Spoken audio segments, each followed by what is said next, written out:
People complain that Just Go With It's just another reason for Adam Sandler to go on holidays with his buddies. And we agree. Whilst reviewing every single Adam Sandler film, we've watched him go on holiday 13 times. And he's played the schmuck in almost all of them. But in Just Go With It, we see the Sandman play a loving groom who finds out on the day of his wedding that his wife has been cheating on him, and also hates his enormous nose. Just super mean, by the way. Jackie Sandler getting like a 10-minute cameo here. I know. So he's actually playing this really sweet guy who's just run away from his wedding because his wife doesn't like him, and he's being nice to this woman at the bar. But we knew a good thing couldn't last. Of course, Sandler decided, no, my character can be a schmuck again. Let's go. His wedding ring is actually a secret power to sleep with girls. Sometimes I think about throwing the ring into the ocean. I know how wrong it is, but I can't. It's my precious. And just like that, he embodies the regular Adam Sandler who takes off the goofy nose, and suddenly it's just him from 50 First Dates, it's just him from Blended, it's just him from Pixels, and I now pronounce you Chuck and Larry. It's May I the go on? same guy. So, as a fully grown adult man, Adam Sandler is playing a plastic surgeon, and his assistant is Jennifer Aniston. And Aniston's character is fully aware of the fact that he's an absolute playboy. While she is the single mom trying to do what's best for her kids, just like Blended. And Nick Swardson rocks up again. Unfortunately, he's an actual character in this movie, and him and Sandler go to a party. I want to say this. I like Nick Swardson. I think he can be used in great moments, like in Blades of Glory. I think he's quite funny. Oh, and I'm still gonna kill you someday. But in Sandler films, He's the worst. always just a slimy, so unredeemable, and they never try and redeem him either. So at this plastic surgeon party that is at, in walks 23-year-old Brooklyn Decker, and you're immediately like, all right, that's a love interest. That's what it's gonna be. But what's odd is we've seen this play out before in 50 First Dates, where Adam Sandler plays a character who doesn't want to shack up with anybody and then immediately does a complete 180 when the girl walks in the door. And now he's smitten with this 23-year-old, and he's completely unwritten his entire character's motives. Yeah, all it was giving was he thinks she's really hot. And that's the only box he needed to be checked, apparently. But Brooklyn Decker finds the wedding ring which Adam Sandler's been using as his magical tool to get with all these women. She finds it, and that's the complete unraveling of their love. And at this point in the film, I just felt that almost all the scenes had so little direction. It was like they were all rocking up and just improvising bullshit, man. It was so painful. And then you look at the time and we're only 20 minutes in. But a loose plot is established because somehow the Sandman has managed to bring Aniston's character into this weave of lies. Listen, I am married. If it's so bad, why don't you get divorced? I am. I just need to hear it from her. You want me to be your wife? Uh-huh. And you couldn't think of another name other than Devlin? And then we get this shopping scene that's definitely written by a bunch of men. Just, oh, what are women like? They love shopping. And this consistent theme that happened throughout the film that absolutely killed me as a music producer and a DJ. Yeah. They just played these god-awful mashups of two iconic songs like Rihanna's Umbrella, but then it'd be some disco track from way back. One of our bingo squares is dad rock montage. This was a lot of mum rock montage, dude. It feels like a girls' night flick, but the entire film, they're just manipulating this woman. So it doesn't blend. If a guy's only ever seen one rom-com starring Matthew McConaughey, and he's like, oh, I think I could write something like that. So now that the Sandman has kitted out Jennifer Aniston in all the ways that she would need to be worthy of being his ex-wife, his words. Saying you gotta look like a plastic surgeon's wife. I want to create the illusion I had a hot first wife. You're so... Not this! They all meet up for brunch, and oh my god, it was just the most insufferable thing to watch. What's ED? oh gosh, I forgot. You're 15. I'm just very shocked that you remember anybody you've ever been with all the pills that are in your system. And everything's going well with this extremely ludicrous plot until Jennifer Aniston accidentally talks about the fact she has kids. You have children? Well, I want to meet them. Of course you do. Which, by the way, wanting to now meet the kids Yeah. after, what, 3 dates is insane. But that's 23-year-old behavior. It makes sense. But I mean, even this date with her, Sandman, and Aniston, it's just so uncomfortable, and he's constantly talking down at her. It's like, you want to date this guy who's just talking down at women and being a schmuck? Like, it doesn't make any sense. The plot doesn't make any sense. I actually believe the plot of 50 First Dates a lot more than I believe this one. The world they built there makes so much more sense than this hypothetical improv movie. So now Sandman's got to drag Aniston's kids into this con and bring them all to Chuck E. Cheese where they're playing his kids. If it's an acting job, we should get paid. Yeah, you're gonna get paid in experience. I really loved the kids. I thought they were a really good addition. They started to save this movie a lot more, and I think it's because the kids actually had some sort of script to go by, so the movie took some sort of shape and direction. Yeah, while everyone else improv'd around them, But you're probably thinking, dear audience, where's the holiday in this Adam Sandler movie? Don't worry, because within 40 minutes of the film, we're in Hawaii, baby. The kid guilts him, and because he doesn't want to look bad in front of his 23-year-old fling, they're on their way. And thank God, Nick Swanson gets to go to Hawaii too. On the bar!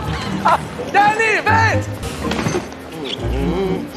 The daughter's been forced to put on a British accent. So I'm gonna eat every single bit of it. Nick Swanson's putting on an accent. I am Sir Dolph Lundgren, Devlin's man friend / love monkey. And it's just a cacophony of fuck my ass, dude. At this point in the film, we're about 45 minutes in, but it feels like we've been here for 4.5 hours. It's just the most dragging, slow, uninteresting thing. It's a whole film just about conning this woman into believing the Sandman's fake life that is strung together this web of lies, dragging Aniston and her kids into this, who shouldn't be tolerating this, but no, Adam Sandler's such a nice guy, we gotta help him. And it's so hard to suspend disbelief for any of the characters' motivations here. Why would Brooklyn Decker want to go on holiday with this entire family at the age of 23 when it's the ex-family? Why would Jennifer Aniston put up with any of this? She's not that good friends with the Sandman, it's her boss. Why would she put her kids in any of these situations? None of it makes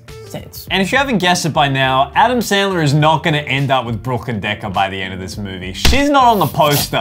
Jennifer Aniston is. And it's just like, how are they gonna turn it around so Aniston falls for this manipulative, cunning slob of a guy? Well, dear Joel, it begins with Nicole Kidman's entrance into the plot. Edward Murphy? Oh my God.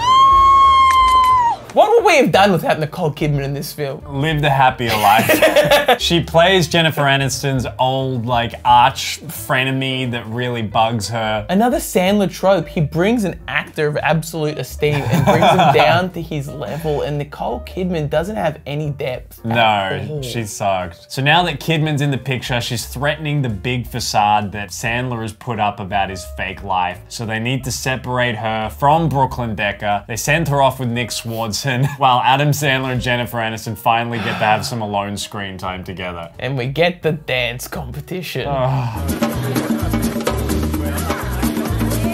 But also this Nick Swanson sheep scene. We're trying to forget that part.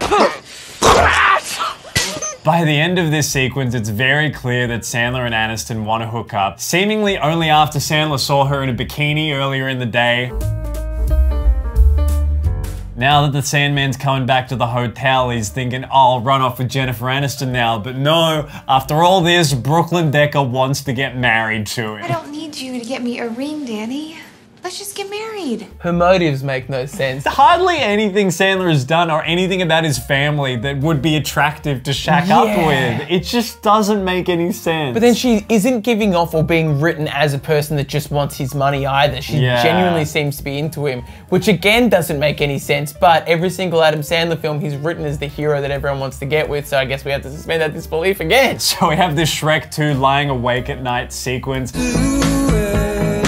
As he ponders, should I marry my assistant or should I marry this 23-year-old I met last week? And now all themes of this being a comedy are completely dropped because it's just a romance film as Adam Sandler valiantly runs to Jennifer Aniston and they shack up together as all should be wow. together, as is on the poster. We don't even see it happen. He's just like, oh yeah, I left Brooklyn Decker at the altar and now I'm here to start my life with you. It's like, sure.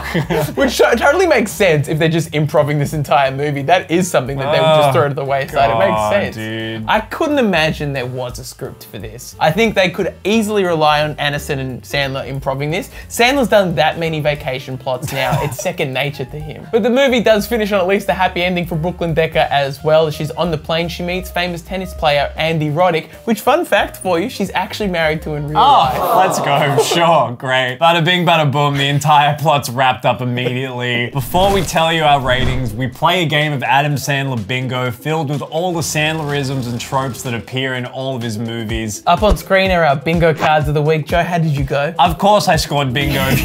The amount of shit we've been talking about today, bingo was so easy. I had the Jackie Sandler cameo, I had party scene, I had fart joke.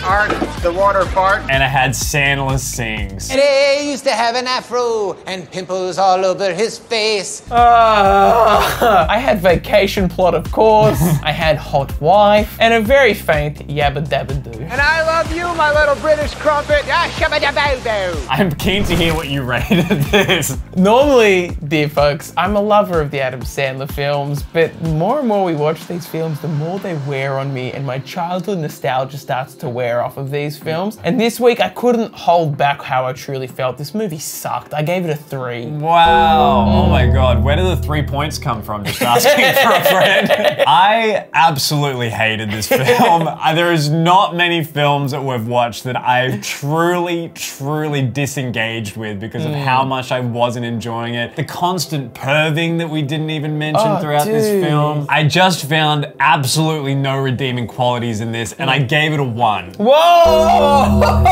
Yeah! I could not justify giving it any more than a 1, Mac. If you want to watch a romantic Adam Sandler film that's a banger, go watch The Wedding Singer and you'll have a great time 10 times out of 10. Leave this alone. Let's pick next week's film. All right, dear people, the next film we are watching is Uncut Gems. Let's go! Oh, brother. Let's go! An actual good movie. I'm excited but also scared because I know it's just like a 3-hour-long panic attack. Finally, dog. My juice. Let's do it. If you haven't already, go check out all of our other Adam Sandler reviews. We're reviewing all of them and we're almost done. But most of all, make sure you tell someone you love them today. Bye, people. Bye.